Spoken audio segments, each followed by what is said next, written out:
Hey guys, it's Jen with Tea and Tattered Things, and today I have a short video for you. This is a review of my recent Chic Sparrow Traveler's Notebook cover that I purchased, and then I'm also going to give you a peek inside to show you how I have my notebooks set up for the fall.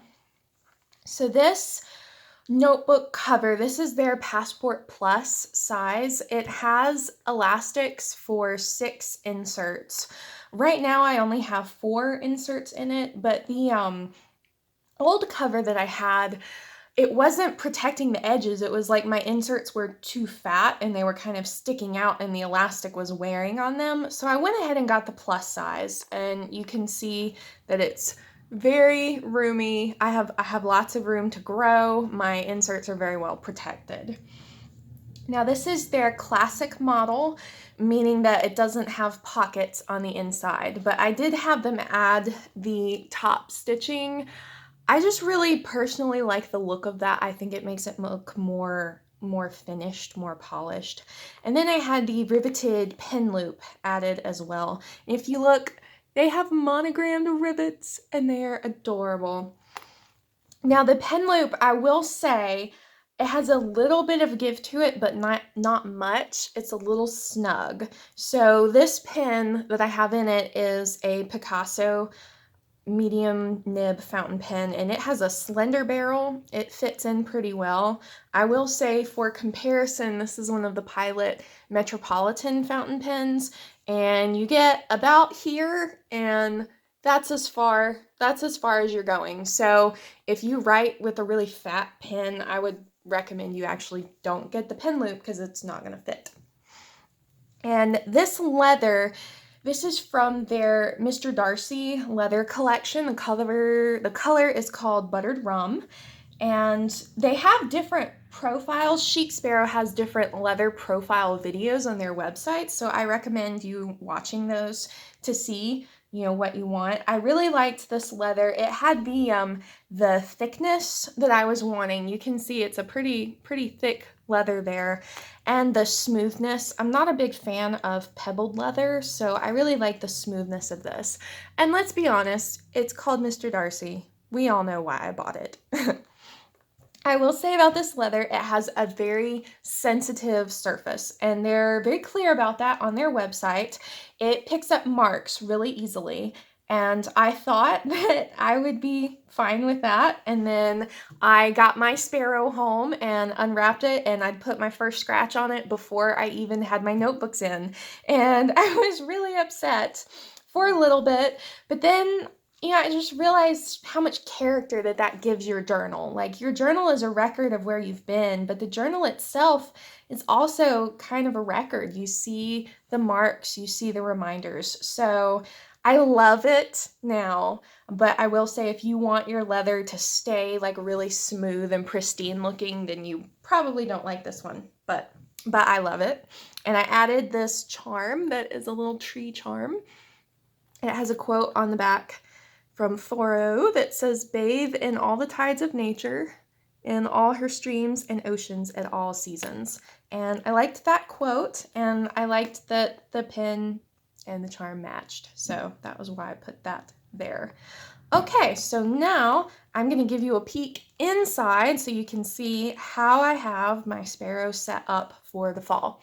Now, I announced on Instagram I'm going to be taking a creative writing course this fall, this semester. So this set of notebooks that I have in here is really focused on that, and documenting and tracking and logging and all those good things. I have it set up like this because I hate bullet journals. I'll have to give y'all a video later about why I hate bullet journals, but for now, I just have it set up like this. So my first insert here, I'm gonna pop it out so you can see it.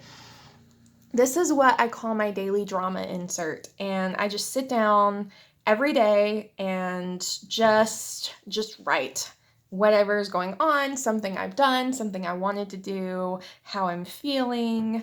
I try to just kind of touch base every day and see where I am, what am I doing, how am I doing. So this is a junk style journal. I make these inserts out of whatever papers are lying on my desk. So then I add some, I'll flip through a little bit. I add some washi and some stickers and different things, but it's primarily, as you can see, a writing journal. And it's not something that I'm going to film a flip through of when I'm done. This is my personal writing journal, and I feel like everybody needs that personal space. But that's kind of how I use that one. So next, I have this was actually a craft folder that came with a different set of inserts, and I've just embellished it like so on the outside.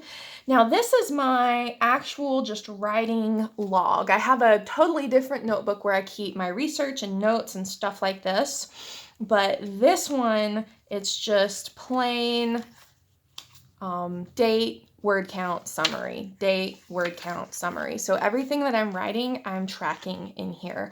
And that's actually, it's been a really great way to keep myself on track and to really get a grip on what I'm writing. And then in the folder, I just have some ephemera that goes with what I'm writing or what I'm thinking about. It's just little bits and pieces that I pick up, and they seem like they fit, so they stay with me, and I keep them close in that folder. So next, I just made this little insert because I told myself that if I was going to focus on writing, then I really need to be logging my reading as well. So I just made this, it's just a little plain insert with a scrapbook paper cover. So I'm logging every week the books that I read, the authors, because a lot of times I read a lot. I read 3 to 5 books a week, and I'll lose track of who wrote what or what was that title or that author. So I'm trying to make myself keep track of it and keep those lists. And then I'm also just writing a few notes. I thought I was going to write a summary of every book that I read, but that took too much time. So I'm writing a summary of one book a week, either the one I love the most or the one I hated the most, and just what struck me about that.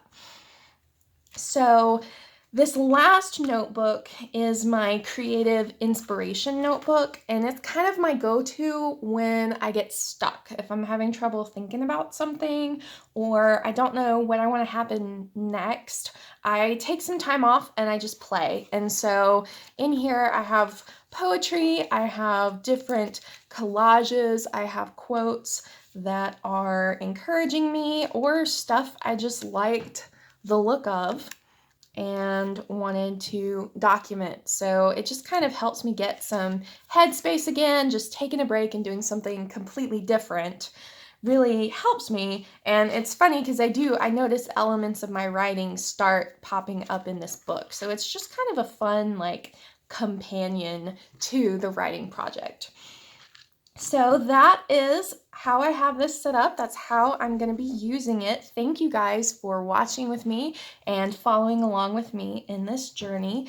If you like what you see, then please hit the like button. Please subscribe to my YouTube channel, and I will talk to you later.